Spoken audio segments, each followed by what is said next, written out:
Hey everybody, welcome back to Mount Tammany Ridge.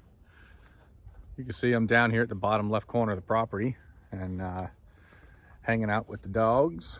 Where are you, Timber? There's Timber and there's Oscar hanging out with me. We're just kind of doing a walk around the property and getting a little bit of exercise that the sun came out for a little while. Still trying to figure out what's actually going to happen this weekend as far as weather. I will be going over to my buddy Pete's to help him run the processor, or at least my responsibility, I'm pretty sure, is still going to be trying I'm saying, to keep that thing fed, because boy, that thing can really eat some wood. Holy moly. But yeah, so we're just down here trying to enjoy. You can see the sunshine's kind of beaming down on me a little bit here in between the very thin layer of clouds we got dangling above us here. And I think when I get around the property here, I'm probably going to swing by the one covered building and pull our tractor out and maybe talk on that subject a little bit. I had posted a video a few days back with me and Timber going out for a ride on the tractor down here to the manure pile and making a deposit. So I got a few questions about the tractor,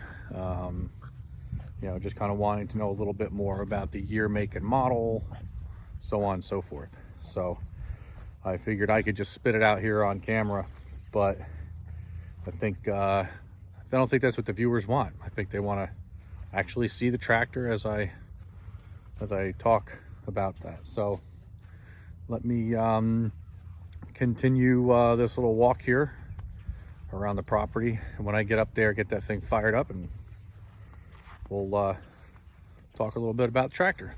All right, everybody. So I'm down here by the barn. I got the Mahindra tractor out here, and I had mentioned earlier that I had posted a video earlier this week with me and Timber, my Australian Shepherd, going for a ride on this tractor to take out the trailer to the manure pile to make a deposit. And a couple comments had come in asking about the tractor, maybe a little bit more detail. They were interested to know what year, make, and model the tractor might be, and any options that we have or don't have on it, so on and so forth. So I am going to probably bring you in a little bit closer, to give you a little bit more of a closer eye on the tractor itself. However, I'm sure if you really wanted to get down to all the specs and everything, you could probably go online and find out exactly everything about this tractor. So the tractor that I have here is a model 1538. Okay, so that's a 38 horsepower motor. I believe, I'm not 100% sure, but I think this is a 4-cylinder motor. I could be wrong. I'm not 100% sure. I probably could pop the hood and go through all that.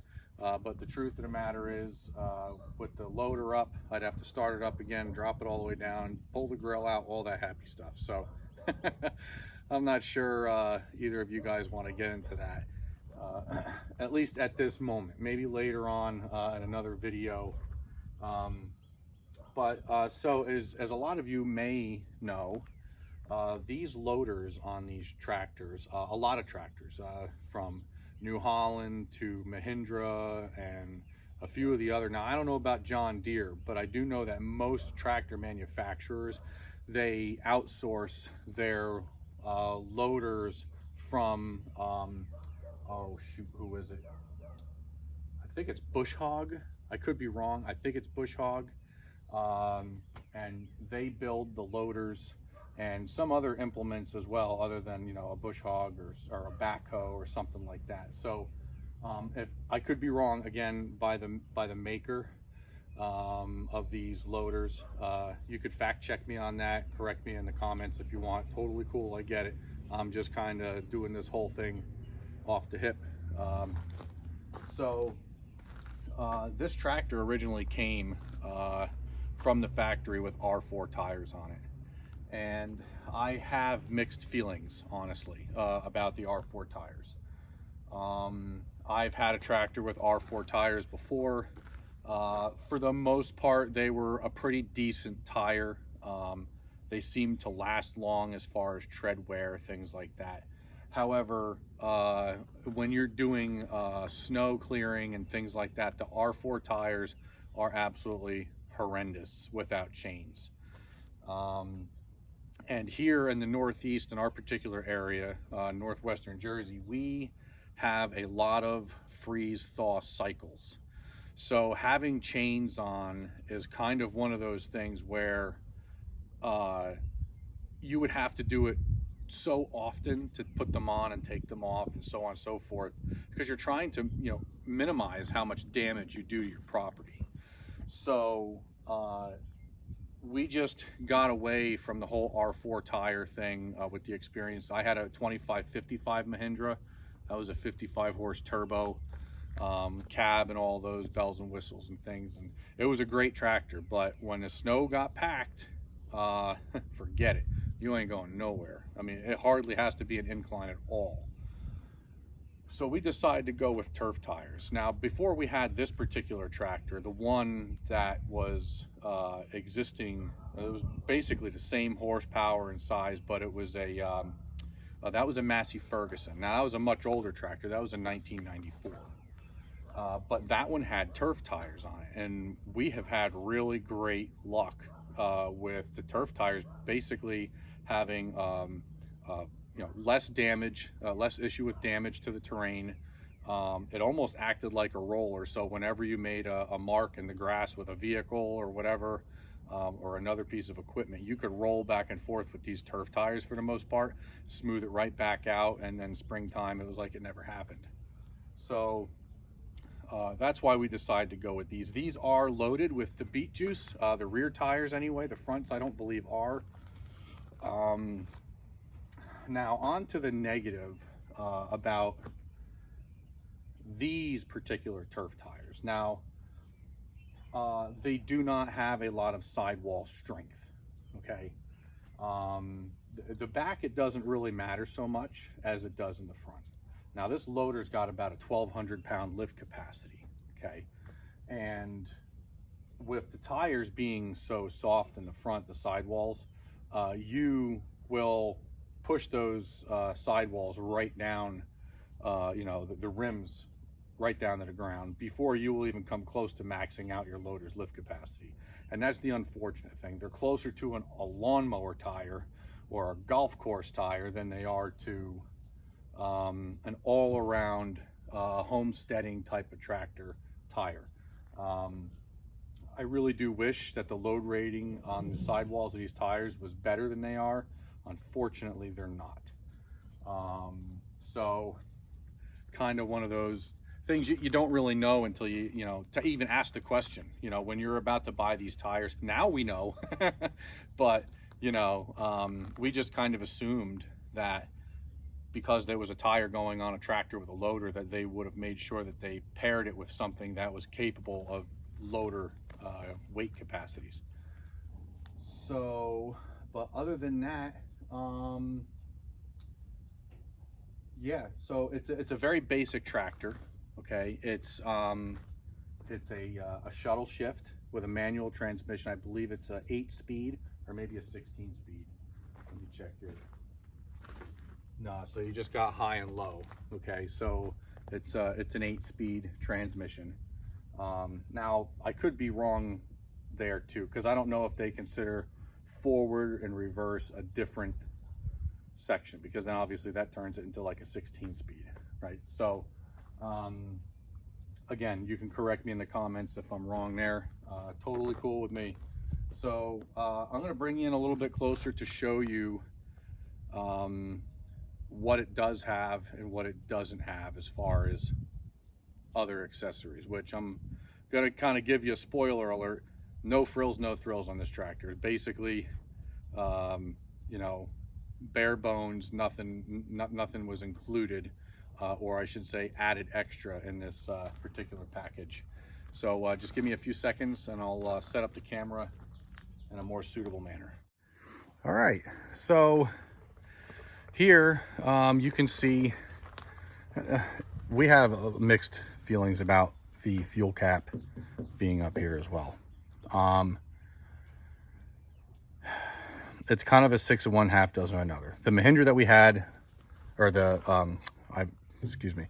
Mahindra versus the Massey Ferguson that we had prior, really neither one of the fuel fill locations were ideal.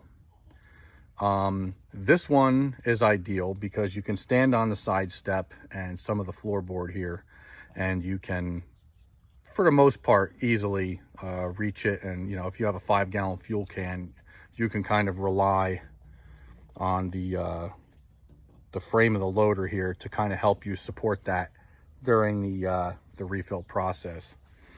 So that is a positive with it being there. The negative with it being there is, if you do spill fuel, things like that, if you don't clean it up real well over time, it might affect, not so much the paint, right?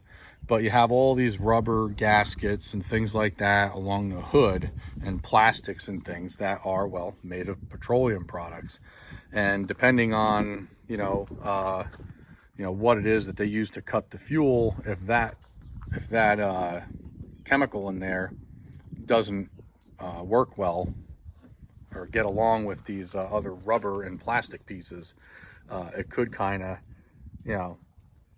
start to melt them away and just, misshape them, I should say. So far, we try to make sure that we're neat and tidy about it. When we fill it up, we try not to make a big mess. So we haven't had any negative experiences as far as that's concerned so far. Now, like I said, it's the shuttle shift. Like I said, no frills. We got, 4 ways, their version of blinkers. You got your headlights. You can see here it's a 4-speed selector, and then over here you've got your high and low. Okay. And then over here you've got an additional slot for, maybe like another function. I think this is for mid PTO. So the options there, they did not opt for that option, as you can see. And then you've got just the PTO for the rear PTO. So they gave us a little tiny toolbox there. I don't even think we've even opened it, to be honest with you. And back here is very basic. It just has the turnbuckle style link arms, and let's see what else. So we've got one turnbuckle style adjustment for the 3-point arm here on the right side, so that we can slope and pitch.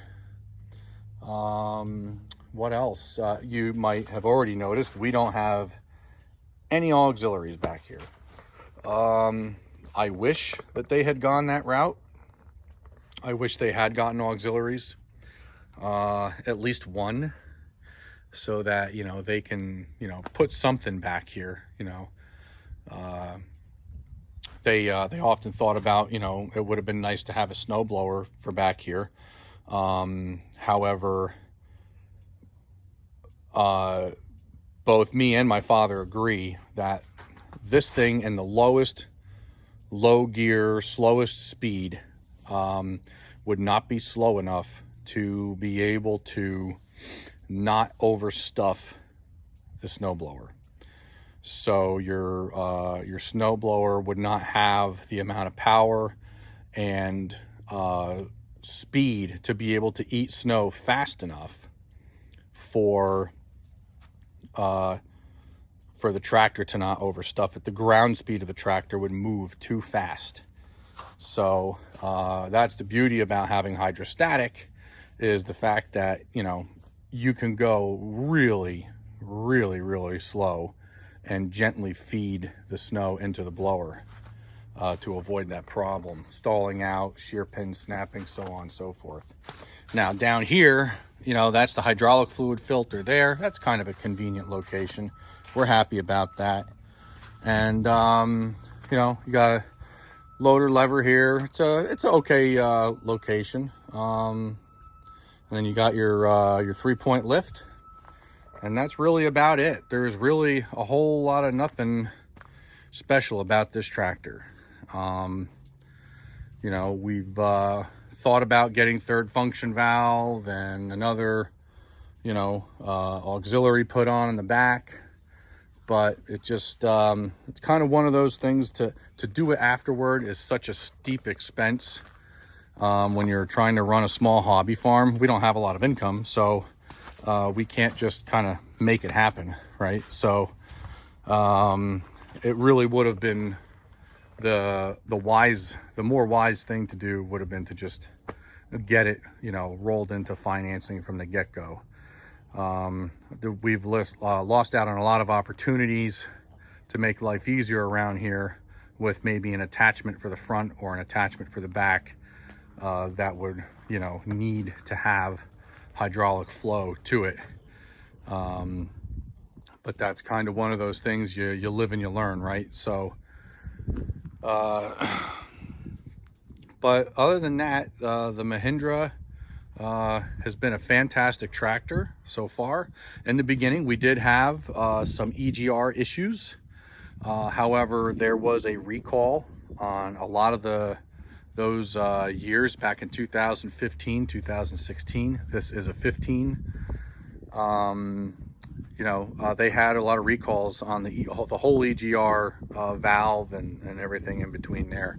So they did correct that, and ever since then it's been fantastic. So we've been really happy with it. Now what do you call it? The model of the loader is actually surprisingly the same number as the tractor, except it's got the L for loader. That's not really a common thing, because from what I've come to know, let's see, that's the manufacturer, I'm assuming. So I could be wrong on who the manufacturer is of this loader. They might have changed, but oh, that's right, Woods. Woods, I think, is also a loader manufacturer. That might be who made this this loader for these tractors.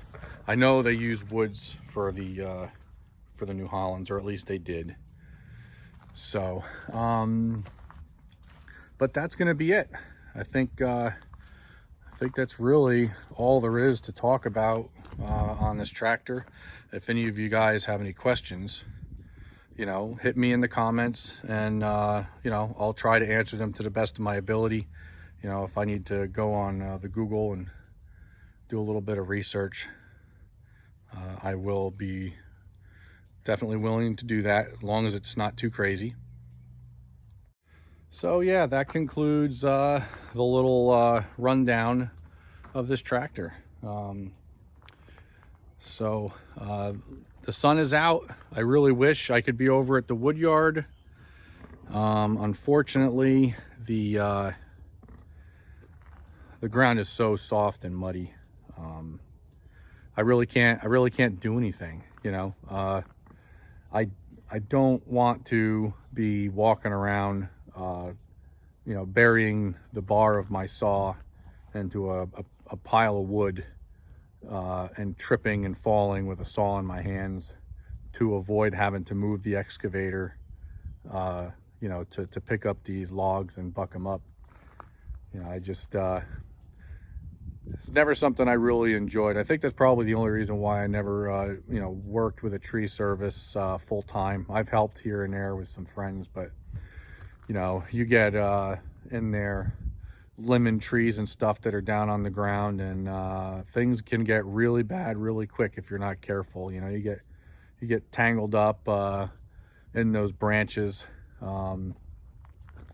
you know, you really need it, you know, you see the videos. It's usually a multi-person operation. As somebody's cutting the limbs off, somebody's out there dragging them away to clear, you know, their working area, to make it safer.